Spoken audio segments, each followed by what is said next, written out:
Hi all, ഏവർക്കും PSC life ടോക്സിലേക്ക് വീണ്ടും സ്വാഗതം. പഠന രീതികൾ, പഠനതന്ത്രങ്ങൾ, ഇതിനെ പറ്റിയൊക്കെ റിപ്പീറ്റഡ് ആയിട്ട് ക്വസ്റ്റ്യൻസ് വന്നുകൊണ്ടിരിക്കുന്ന ഈ ഒരു വേളയിൽ നമുക്ക് പഠന ശൈലി, പഠന വേഗത ഇതിനെ പറ്റിയിട്ട് നമ്മുടെ മുൻപുള്ള ക്ലാസ്സിൽ ചർച്ച ചെയ്യാത്ത ഒന്നാണ്. ഒരുപാട് തവണ ചോദ്യങ്ങൾ വന്നിട്ടുണ്ട് ഈ ഒരു ഭാഗത്ത് നിന്ന്. അതുകൊണ്ട് തന്നെ പഠനശൈലി, പഠന വേഗത എന്നൊരാശയം ജസ്റ്റ് ഒന്ന് നമുക്ക് ഡിസ്കസ് ചെയ്യാമെന്ന് ഞാൻ വിചാരിച്ചു. കാരണം അതിനെപ്പറ്റി നമ്മൾ ഇതുവരെ ഡിസ്കസ് ചെയ്തിട്ടില്ല. തീർച്ചയായിട്ടും ഇന്റർവ്യൂകളിൽ ചോദ്യം വരുന്ന ഒരു ഏരിയ ആണ്. നമുക്ക് ഒരുപാട് ദീർഘിപ്പിക്കാതെ ടോപ്പിക്കിലേക്ക് വരാം. പഠനശൈലി അഥവാ പഠന വേഗത. എല്ലാ കുട്ടികളും പഠിക്കാൻ ആഗ്രഹമുള്ളവരാണ്. ചിലർ കഴിവുള്ളവരാണ്, ചിലർ അല്പം കഴിവ് കുറഞ്ഞവരായിരിക്കാം. പഠനത്തിൽ ഓരോ കുട്ടിയും സവിശേഷമായിട്ടുള്ള കഴിവായിട്ടാണ് സ്കൂളിലെത്തുന്നത്. അതുകൊണ്ട് തന്നെ അവർ പല രീതിയിലാണ് പഠിക്കുന്നത്. ചിലർ അനുഭവങ്ങളിലൂടെ, ചിലർ കണ്ട്, ചിലരത് നിർമ്മിച്ച് പരീക്ഷണങ്ങളിലൂടെ, ചിലർ വായനയിലൂടെ, ചിലർ ചർച്ചയിലൂടെ, ചിലർ ചോദ്യങ്ങൾ ചോദിച്ച്, ഇങ്ങനെ വ്യത്യസ്ത തരത്തിൽ പഠിക്കുന്ന കുട്ടികളാണ് നമുക്ക് ചുറ്റും നമ്മുടെ ക്ലാസ് മുറിയിൽ തന്നെ ഉള്ളത്. മറ്റു ചിലർ ഒറ്റയ്ക്കും കൂട്ടായും അഭിപ്രായം പ്രകടിപ്പിച്ചുമാണ് പഠനം നടക്കുന്നത്. ഇത്തരത്തിലുള്ള ചില വ്യത്യാസങ്ങളുടെ രീതികൾ അവരുടെ പഠനത്തിൽ നമുക്ക് കാണാം. ഇതിനെപ്പറ്റി പറയുമ്പോഴാണ് നമ്മൾ പഠനശൈലി എന്നതുകൊണ്ട് ഒരു ടോപ്പിക് നമ്മൾ അറിയേണ്ട ഒരു കാര്യമുള്ളത്. ഓരോ കുട്ടിയും പഠനശൈലിയിൽ വ്യത്യസ്തനാണ്. പഠനശൈലിയിൽ മാത്രമല്ല, അവരുടെ രൂപത്തിൽ, പ്രകൃതത്തിൽ, നടപ്പിൽ, എല്ലാത്തിലും ഒരു കുട്ടിയെ പോലെ ഒരു കുട്ടി തന്നെ ഉണ്ടാവുള്ളൂ. ഒരേപോലെ ഇപ്പൊ ഇങ്ങനെയുള്ള ഒരു കുട്ടീനെ ഒരേ സമയത്തിനുള്ളിൽ ഇത്രയും ഭാഗം എല്ലാ കുട്ടികളും പഠിക്കണം എന്ന് പറഞ്ഞ് നമ്മൾ കൊടുത്തു കഴിഞ്ഞു കഴിഞ്ഞാൽ അത് എഫക്റ്റീവ് ആണോ? തീർച്ചയായിട്ടും അല്ല.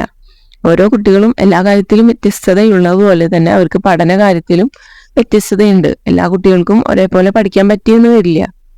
ഇവിടെ നമ്മൾ പ്രായോഗികതയെ നമ്മൾ പരിഗണിക്കണം. ആദ്യം നമ്മൾ ചർച്ച ചെയ്യേണ്ടത് എന്തുകൊണ്ടാണ് ഇങ്ങനെ സംഭവിക്കുന്നത് എന്നാണ്. ഓരോരുത്തരുടെയും പഠനശൈലിയും പഠന വേഗതയും ഇതൊക്കെ വ്യത്യസ്തമാകുന്നത് അവരുടെ ഒരു ജീവിത സാഹചര്യങ്ങൾ കൊണ്ടായിരിക്കാം. കണ്ടുപഠിക്കുന്നവരുണ്ട്, അവര് വിഷ്വൽ ലേണേഴ്സ് എന്ന് പറയാം. നമുക്ക് കേട്ടു പഠിക്കുന്നവരെ ഓഡിറ്ററി ലേണേഴ്സ് എന്ന് പറയാം. മൂന്നാമതായി പ്രവർത്തിച്ച് പഠിക്കുന്നവരാണ് കൈനസ്റ്റിക് ലേണേഴ്സ്. ആദ്യം വിഷ്വൽ ലേണിംഗ് സ്റ്റൈലിനെ പറ്റിയിട്ട് നമുക്ക് ചർച്ച ചെയ്യാം. ദൃശ്യപര പഠന ശൈലി എന്നാണ് നമുക്ക് പറയാം. ആശയങ്ങളും വിവരങ്ങളും ചിത്രങ്ങളായിട്ട് ബന്ധിപ്പിച്ച് പഠിക്കുന്ന രീതിയാണത്. ഈ ശൈലിയിൽ പഠിക്കുന്നവർക്ക് അവർ പഠിക്കാൻ പോകുന്ന കാര്യത്തെക്കുറിച്ച് അതിനെ പറ്റിയിട്ടുള്ള ചിത്രങ്ങൾ ഒരുപാട് കാണാൻ താല്പര്യപ്പെടുന്നു. ഗ്രാഫുകൾ, മാപ്പ്, വീഡിയോ, ഡയഗ്രാം, ചാർട്ടുകൾ, പട്ടികകൾ, ഇതൊക്കെ അവരുടെ പഠനത്തെ അതിൻ്റെ വേഗത കൂട്ടും. ഇതിനെയാണ് ദൃശ്യസ്ഥലപര പഠന ശൈലി എന്ന് പറയുന്നത്. ഓരോ കുട്ടിയും വ്യത്യസ്തരാണ്, അതുകൊണ്ട് അവരുടെ പഠന ശൈലിയും വ്യത്യസ്തമാണ്. അതിലൊന്നാണ് ദൃശ്യപര പഠന ശൈലി അഥവാ വിഷ്വൽ ലേണിംഗ് സ്റ്റൈൽ എന്ന് പറയുന്നത്. രണ്ടാമത്തേതായിട്ട് ശ്രവണ പഠന ശൈലി, ഓഡിറ്ററി ലേണിംഗ്. ഇതിനെ പറ്റിയിട്ട് ജസ്റ്റ് ഒന്ന് നമുക്ക് നോക്കാം. ഈ ശൈലിയിൽ പഠിക്കുന്ന കുട്ടികൾ ആ പഠിതാവിൽ കേൾക്കുന്നതിലൂടെ അല്ലെങ്കിൽ പറയുന്നതിലൂടെ പഠനം നടക്കുന്നവരാണ്. ക്ലാസ്സിലെ അധ്യാപകൻ പറയുന്ന ആശയങ്ങൾ പെട്ടെന്ന് ഫലപ്രദമായിട്ട് സ്വാംശീകരിക്കുകയും അത് പ്രാവർത്തികമാക്കാനും ഇത്തരം പഠിതാക്കൾക്ക് കഴിയും. ഇവർ മികച്ച ശ്രവണ ശേഷിയുള്ളവരായിരിക്കും. അധ്യാപകൻ പറഞ്ഞ കാര്യങ്ങൾ ആ ഒരൊറ്റ തവണ കേൾക്കുന്നത് കൊണ്ട് തന്നെ ഓർമ്മയിൽ സൂക്ഷിക്കാനായിട്ട് ഇവർക്ക് കഴിയും. അതുകൊണ്ട് തന്നെ ഇവരുടെ ക്ലാസ് തല പങ്കാളിത്തം അനിവാര്യമാണ്. ഇവർ ക്ലാസ്സിൽ വന്നില്ല എന്നുണ്ടെങ്കിൽ ഇവർക്ക് ആ ഒരു ടോപ്പിക്ക് ചിലപ്പോൾ അവർ പഠിക്കാൻ സാധിക്കാതെ പോകും. ഇത്തരത്തിൽ ശ്രവണ പഠന ശൈലിയുള്ളവര് അവർ ചെയ്യാൻ പോകുന്ന കാര്യങ്ങൾ വിശദമായിട്ട് വിവരിക്കും. അവരുടെ വികാരങ്ങൾ ശബ്ദ വ്യതിയാനത്തിലൂടെ അവർ പ്രകടിപ്പിക്കും. അവർ കേൾക്കാനാണ് കൂടുതൽ താല്പര്യം കാണിക്കുന്നത്. എൻ്റെ ക്ലാസ്സിൽ ഒരു കുട്ടിയുണ്ട്.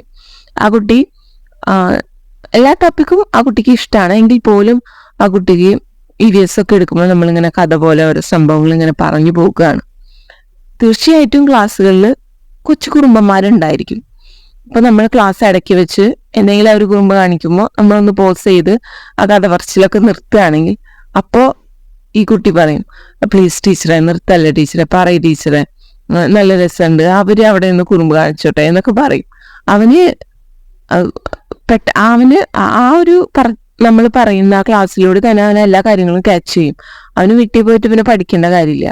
അവനൊരു ഓഡിറ്ററി ലേണിംഗ് സ്റ്റൈലുള്ള ഒരു കുട്ടിയാണ്. നമ്മൾ ക്ലാസ്സുകളിൽ തന്നെ വ്യത്യസ്ത രീതിയിൽ നമ്മൾ ഈ ഒരു ആശയം മനസ്സിലാക്കിയ ശേഷം നമ്മൾ ക്ലാസ്സിലെ ഒന്ന് മോണിറ്റർ ചെയ്താൽ, അല്ലെങ്കിൽ ഒന്ന് ശ്രദ്ധിച്ചു കഴിഞ്ഞാൽ നമുക്ക് ഈ തരത്തിലുള്ള വ്യത്യസ്തമായ പഠനശൈലിയുള്ള കുട്ടികളെ നമുക്ക് ക്ലാസ്സിൽ തന്നെ കാണാൻ സാധിക്കും. ഒരു ക്ലാസ്സിൽ തന്നെ നമുക്ക് കാണാൻ പറ്റും. മറ്റൊന്നാണ് ചലനപര പഠന ശൈലി എന്ന് പറയുന്നത്, കൈനസ്റ്റിക് ലേണിംഗ് സ്റ്റൈൽ. പഠിതാവിന്റെ ശാരീരിക ചലനവുമായി ബന്ധിപ്പിച്ചുള്ള പ്രവർത്തനങ്ങളിൽ ഏർപ്പെട്ടുകൊണ്ടുള്ള പഠനശൈലിയാണിത്.